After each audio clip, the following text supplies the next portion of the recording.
دوستو کئی ہزار سال پہلے روئے زمین پر اللہ کے ایک ولی کی حکومت تھی۔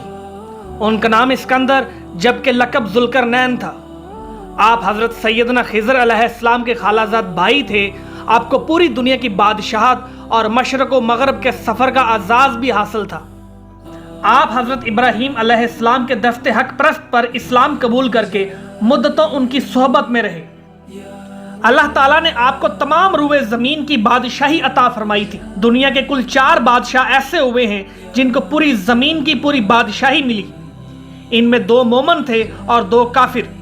مومن تو حضرت سلیمان علیہ السلام اور ذوالقرنین ہیں، اور کافر ایک بخت نصر اور دوسرا نمرود ہے۔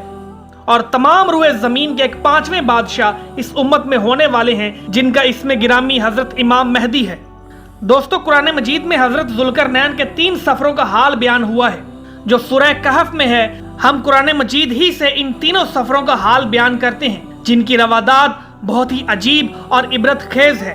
دوستو حضرت ذوالقرنین نے پرانی کتابوں میں پڑھا تھا کہ سام بن نوح علیہ السلام کی اولاد میں سے ایک شخص آب حیات کے چشمے سے پانی پی لے گا تو اسے موت نہ آئے گی۔ اس لیے حضرت ذوالقرنین نے مغرب کا سفر کیا۔ آپ کے ساتھ حضرت خضر علیہ السلام بھی تھے۔ وہ تو آب حیات کے چشمے پر پہنچ گئے اور اس کا پانی بھی پی لیا، مگر حضرت ذوالقرنین کے مقدر میں نہیں تھا، وہ محروم رہ گئے۔ اس سفر میں آپ جانب مغرب روانہ ہوئے تو جہاں تک آبادی کا نام و نشان ہے وہ سب منزلیں طے کر کے آپ ایک ایسے مقام پر پہنچے کہ انہیں سورج غروب کے وقت ایسا نظر آیا کہ وہ ایک سیاہ چشمے میں ڈوب رہا ہے، جیسا کہ سمندری سفر کرنے والوں کو آفتاب سمندر کے کالے پانی میں ڈوبتا ہوا نظر آتا ہے۔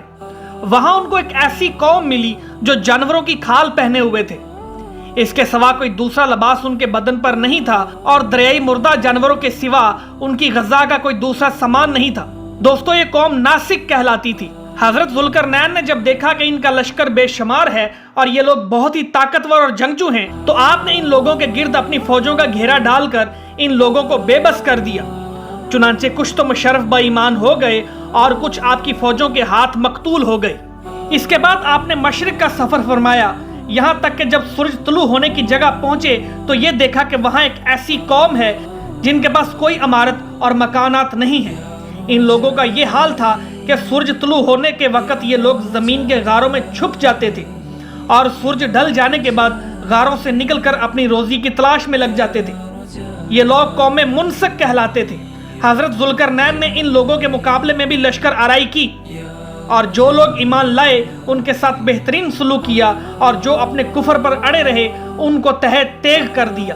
اس کے بعد آپ نے شمال کی جانب سفر فرمایا، یہاں تک کہ 2 پہاڑوں کے درمیان میں پہنچے تو وہاں کی آبادی والوں کی عجیب و غریب زبان تھی۔ ان لوگوں کے ساتھ اشاروں سے بمشکل بات چیت کی جا سکتی تھی۔ ان لوگوں نے حضرت ذوالقرنین سے یاجوج و ماجوج کے مظالم کی شکایت کی اور آپ کی مدد کے طالب ہوئے۔ دوستو یاجوج ماجوج یافس بن نوح کی اولاد میں سے ایک فسادی گروہ ہے، اور ان لوگوں کی تعداد بہت ہی زیادہ ہے۔ یہ لوگ بلا کے جنگجو و خونخوار اور بالکل ہی وحشی اور جنگلی ہیں، جو بالکل جانوروں کی طرح رہتے ہیں۔ موسم ربی میں یہ لوگ اپنے غاروں سے نکل کر تمام کھیتیاں اور سبزیاں کھا جاتے تھے اور خشک چیزوں کو لاد کر لے جاتے تھے۔ آدمیوں اور جنگلی جانوروں یہاں تک کہ سانپ، بچھو، گرگٹ اور ہر چھوٹے بڑے جانوروں کو کھا جاتے تھے۔ حضرت ذوالقرنین سے لوگوں نے فریاد کی کہ آپ ہمیں یاجوج و ماجوج کے شر اور ان کی ایذا رسانیوں سے بچائیے، اور ان لوگوں نے اس کے عوض کچھ مال دینے کی بھی پیشکش کی تو حضرت ذوالقرنین نے فرمایا، مجھے تمہارے مال کی ضرورت نہیں ہے، اللہ تعالیٰ نے مجھے سب کچھ دیا ہے، بس تم لوگ جسمانی محنت میں میری مدد کرو۔ چنانچہ آپ نے دونوں پہاڑوں کے درمیان بنیاد کھدوائی۔ جب پانی نکل آیا تو اس پر پگھلائے تانبے کے گارے سے پتھر جما دیے اور لوہے کے تختے نیچے اوپر چن کر ان کے درمیان میں لکڑی اور کوئلہ بھروا دیا اور اس میں آگ جلوا دی۔ اس طرح یہ دیوار پہاڑ کی بلندی تک اونچی کر دی گئی اور دونوں پہاڑوں کے درمیان کوئی جگہ نہ چھوڑی گئی۔ پھر پگھلایا ہوا تانبا دیوار میں پلا دیا گیا، جو سب مل کر بہت ہی مضبوط اور نہایت مستحکم دیوار بن گئی۔ دوستو حدیث شریف میں ہے کہ یاجوج ماجوج روزانہ اس دیوار کو توڑتے ہیں۔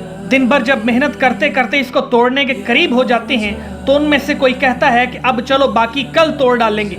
دوسرے دن جب وہ لوگ آتے ہیں تو حکم خدا سے وہ دیوار پہلے سے بھی زیادہ مضبوط ہو جاتی ہے۔